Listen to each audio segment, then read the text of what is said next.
Good morning, dear students. In this lecture, we'll discuss about boiling and condensation. Okay, I hope in your previous courses you have studied about boiling and condensation little bit, but in this course, you'll be studying in detail about boiling and condensation phenomenon, and also you'll be solving problems on them.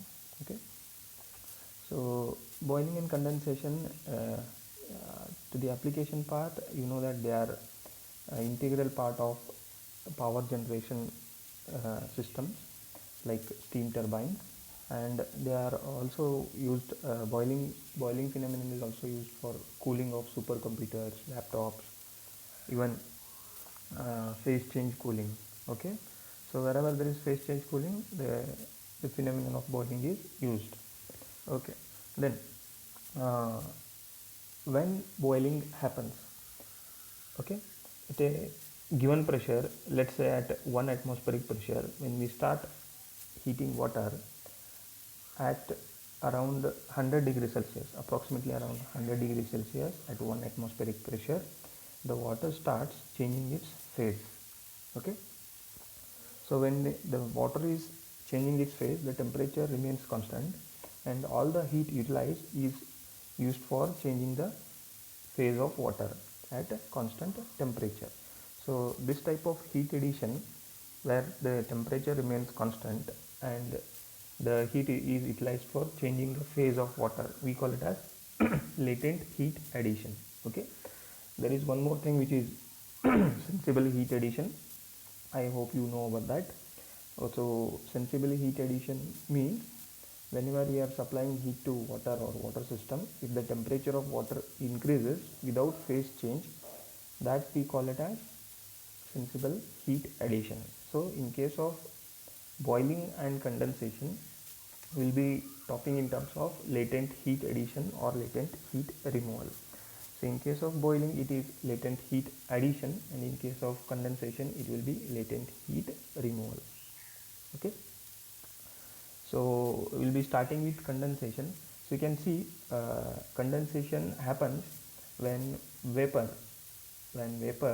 with temperature indication TV, okay, when it comes in contact with a cold surface, the condensation happens.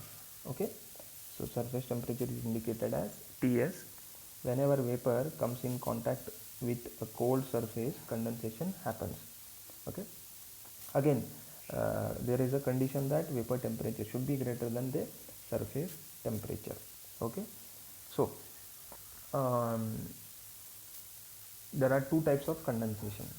One is film condensation, another one is dropwise condensation. Okay, in case of film wise condensation, the surface will be smooth, and the condensation happens like it creates another thin film on the surface. Okay, condensation happens in such a way that it creates another film on the surface. Okay, so film wise condensation has its own advantages and disadvantages, and it has a phenomenon. So you can read the content.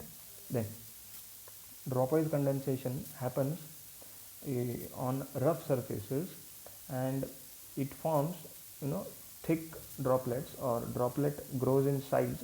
Then it takes the remaining droplets which are about to form. So this is dropwise condensation.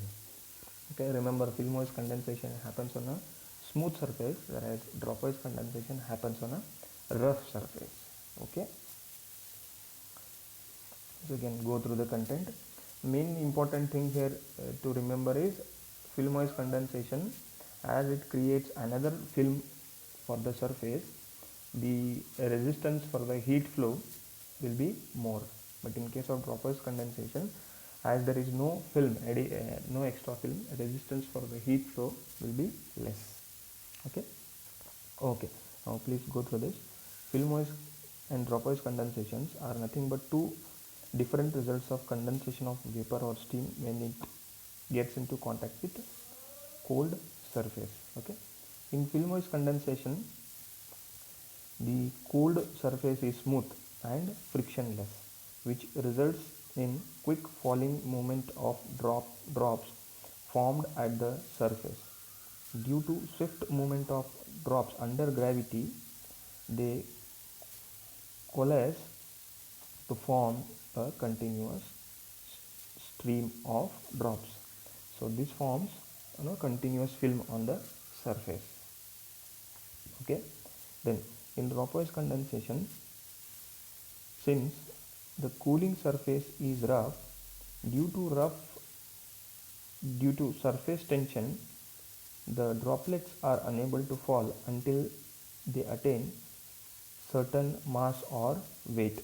This causes the drops to slowly fall under gravity, decreasing the coalescence tendency. Okay, so this is about film wise and drop wise condensation. So continuing, so we have problems on drop wise condensation and film wise condensation.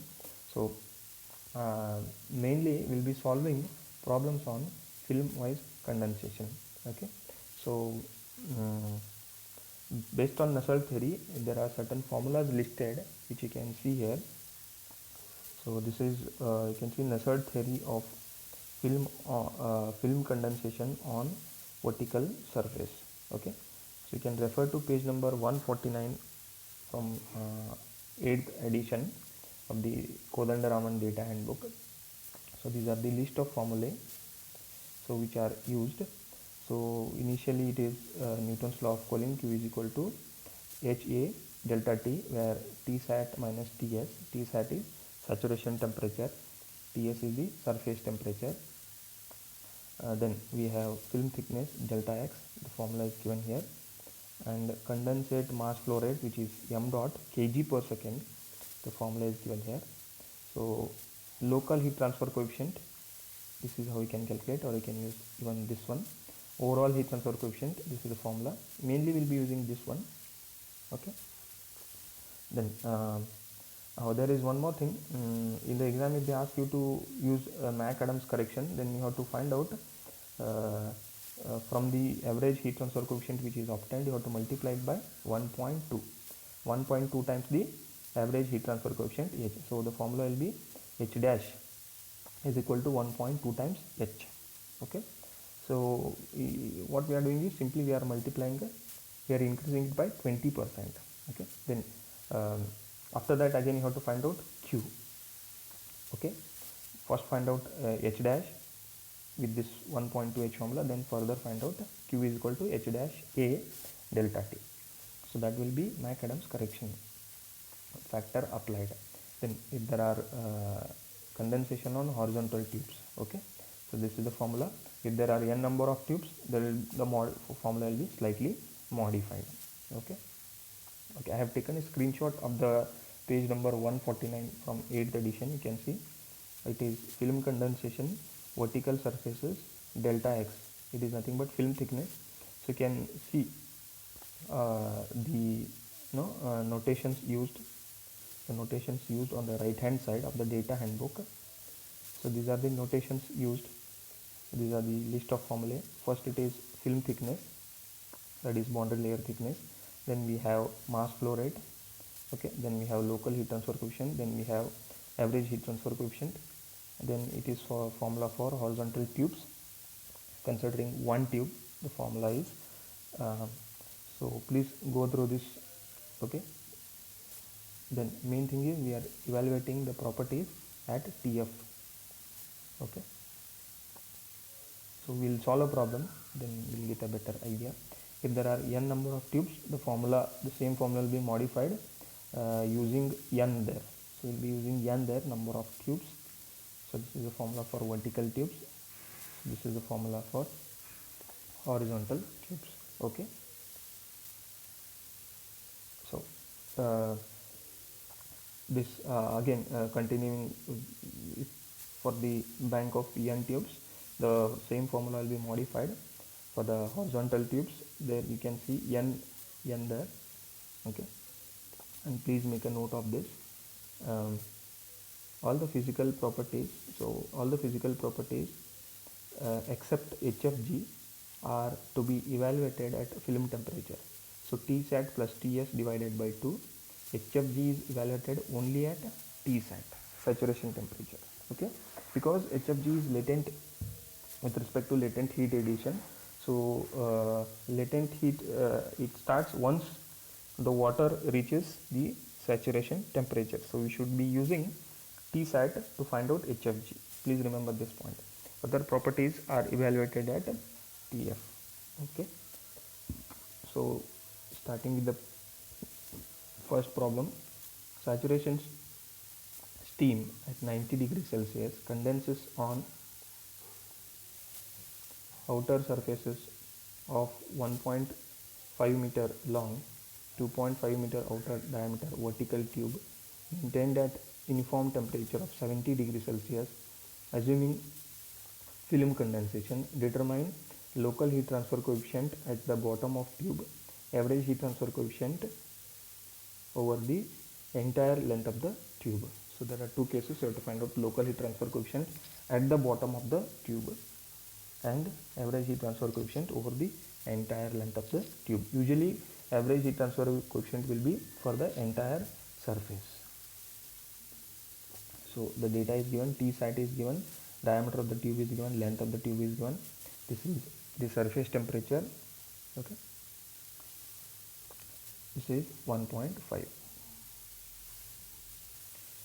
Okay, this 1.5 meter, 1.5 meter, that is actually no sorry, this 1.5 meter is length of the tube.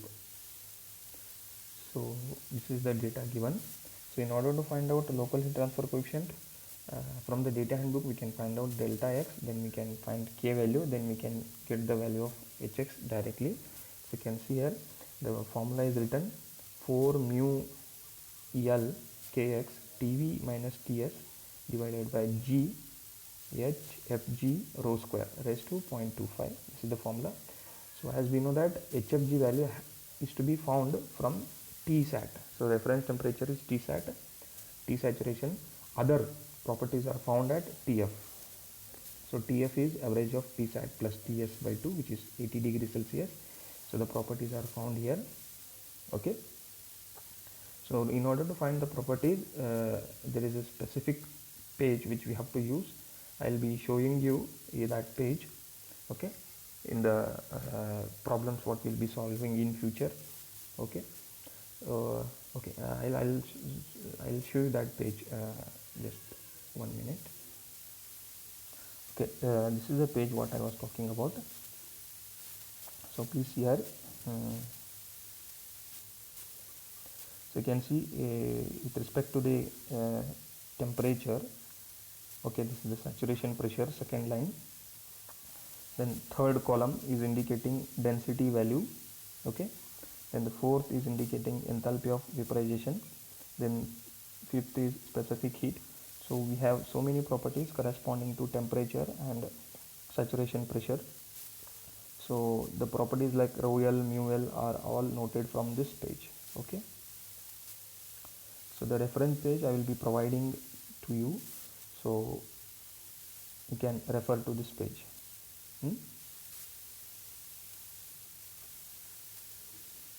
Okay, so referring to the page, we'll be noting down all these properties and we'll be finding out delta x value. Okay. Further, we can find out hx value by using the formula k by delta x. So this is the value of hx.